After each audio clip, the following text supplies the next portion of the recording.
आज Doubtnut app download करें। Doubtnut पर अपने सभी गणित, रसायन विज्ञान, भौतिक विज्ञान और जीव विज्ञान के डाउट्स का करो सफाया। बस प्रश्न की फोटो खींचो, एक ही प्रश्न को क्रॉप करो और तुरंत वीडियो सोल्यूशन पाओ। अभी डाउनलोड करें। प्रश्न है 10 मीटर लंबी व 2 सेंटीमीटर व्यास की एक रस्सी का यंग गुणांक 20 × 10⁻11 डाइन प्रति सेंटीमीटर स्क्वायर है। यदि रस्सी में उत्पन्न 1 सेंटीमीटर प्रसार है तब इसकी रस्सी पर आरोपित बल कितना होगा। 4 विकल्प हमें दिए हैं। तो प्रश्नानुसार हमें एक रस्सी दे रखी है जो किसी सतह से लटकी होगी। तो मान लीजिए किसी सतह से लटकी हुई रस्सी की लंबाई L है। तो यहाँ पर एक रस्सी लटका देते हैं इस तरह से। ये रस्सी हो गई और इस रस्सी की जो लंबाई है वो प्रश्न में दे रखी है। रस्सी की लंबाई दे रखी है 10 मीटर। 10 मीटर रस्सी की लंबाई है। ये हो गया। 2 सेंटीमीटर व्यास है। तो यहाँ पर रस्सी का अनुप्रस्थ काट हमने दिखाया है। तो यदि 2 सेंटीमीटर व्यास है तो इसका जो त्रिज्या हो जाएगी वो r बराबर कितनी हो जाएगी, 1 सेंटीमीटर।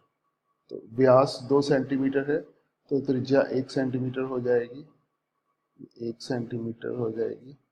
उसके बाद यंग का गुणांक हमें दिया हुआ है y प्रश्न में। ये यंग का गुणांक हो गया। यदि रस्सी में उत्पन्न 1 सेंटीमीटर प्रसार है तो यहाँ पर रस्सी को अगर हम रस्सी पे बल लगाएंगे तो जैसे ये बल लगाया तो रस्सी में प्रसार हो जाएगा। तो ये रस्सी का प्रसार है और मान लीजिए इस प्रसार को हम डेल्टा L से निरूपित करते हैं। डेल्टा L, तो ये हो जाएगा डेल्टा L से निरूपित करते हैं। तो उस डेल्टा L का जो मान है वो दिया हुआ है नहीं, उस रस्सी पर आरोपित बल ज्ञात करना है, दिया हुआ है 1 सेंटीमीटर। तो डेल्टा L का मान भी 1 सेंटीमीटर है, 1 सेंटीमीटर है। तो इसको चाहे तो आप मीटर में परिवर्तित कर लीजिए, 10⁻⁻2 मीटर और -2 मीटर, और इसकी भी 10⁻⁻2 मीटर। देखते हैं, आवश्यकता अनुसार देख लेंगे कि हमें मीटर में उपयोग करना चाहिए या सेंटीमीटर में। तो फिलहाल हमने परिवर्तित करके तो इसको लिख ही लिया है। ठीक, हमें आरोपित बल ज्ञात करना है। अब हम सूत्र लिखने जा रहे हैं। यंग जो प्रत्यास्थता गुणांक है उसका सूत्र होता है प्रतिबल, अनुदैर्ध्य प्रतिबल होता है इसमें। तो अनुदैर्ध्य प्रतिबल F/A, ये प्रतिबल हो जाएगा, और विकृति, अनुदैर्ध्य विकृति, ये हो जाएगा डेल्टा L/, ये विकृति हो गई। तो इसको थोड़ा सा व्यवस्थित रूप में लिख लें। हमें F ज्ञात करना है, तो ये हो जाएगा YA डेल्टा L, YA और delta L, Y delta L और बटे L। तो इसमें अब सबके मानों को रख दिया जाए।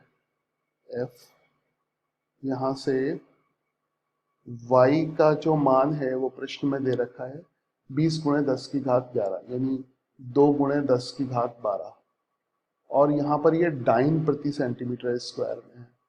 तो अच्छा रहेगा अब सभी कुछ अब सेंटीमीटर में लिखें।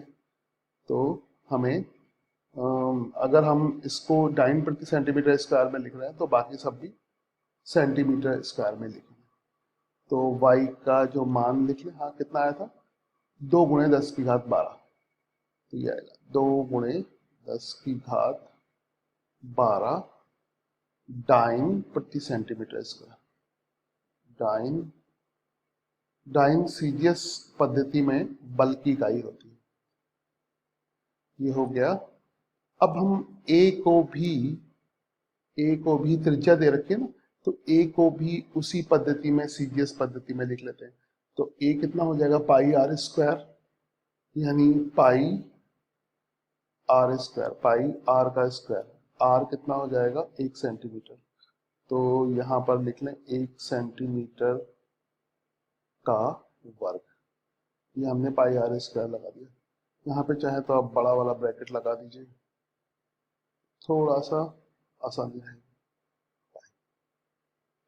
उसके बाद हमने f का मान लिख दिया, l का मान लिख दिया, नहीं a का मान लिख दिया। अब किसका मान लिखना है? थोड़ा सा अब रह गया डेल्टा l का मान।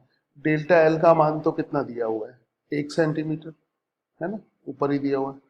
डेल्टा 1 सेंटीमीटर में तो लिखना नहीं हमें, तो 1 सेंटीमीटर, ये डेल्टा l का मान लिख लिया। l का मान कितना दे रखा है? 10 मीटर। l का मान दे रखा है 10 मीटर। 10 मीटर को आप सेंटीमीटर में बदल लेंगे, क्योंकि सभी कुछ हम सेंटीमीटर में लिख रहे हैं। तो 10 मीटर, 1 मीटर में 100 सेंटीमीटर होते हैं। तो पहले तो मैं ऊपर ही लिख देता हूँ, ये हो जाएगा 10 की घात 3 सेंटीमीटर। तो यहाँ पर स्मॉल l का मान हो जाएगा 10 की घात 3 सेंटीमीटर। 10 की घात 3 सेंटीमीटर। अब क्या करेंगे? इस सेंटीमीटर स्क्वायर को निरस्त कर दिया और इस सेंटीमीटर ने इस सेंटीमीटर को निरस्त कर दिया, तो हमारे पास पाई बचा। पाई का मान होता है 3.14 और 10 की घात 3 ऐसे बची है। तो अब हम इसको हल करेंगे, तो हल करके क्या लिखेंगे? f बराबर ये 2 और पाई का मान कितना? 3.14। ये दोनों तो आपस में गुणा हो जाएंगे तो 6.28 हो जाएगा। 6.28। थोड़ा सा विकल्पों की तरफ देख लीजिए। 6.28 तो सभी के पास है, तो आगे हमें देखना पड़ेगा। अब यहाँ पर 10 की घात 3 है और 10 की घात 12 है। 10 की घात 12 और 3, 12 में से 3 गया, 9 बच जाएगा। तो यहाँ पर बचेगा 10 की घात 9, मगर ये आएगा डाइन में। फिर एक बार उत्तरों की तरफ देखते हैं। ठीक है, डायन में तो 6.28 गुणे 10 की घात 9, डायन तो कोई भी नहीं है। तो 1 न्यूटन होता है 10 की घात 5 डायन। तो अगर 1 डायन को हमें लिखना है न्यूटन में, यहाँ पे गुणे का निशान लगा दीजिए, 1 डायन तो क्या हो जाएगा? 10 की घात -5 न्यूटन। तो अगले पद में f का जो मान हो जाएगा वो हो जाएगा 6.28 गुणे 10 की घात कितना? 10 की घात 9 इधर लिखेंगे और 1 डायन मतलब 10 की घात -5 न्यूटन। ये हमने ना आखिरी वाले 1 डायन को किस में परिवर्तित कर लिया? न्यूटन में। तो अब स्पष्ट हो गया।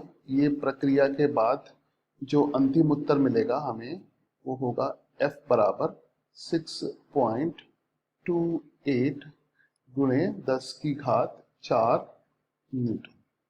10 की घात 4 न्यूटन।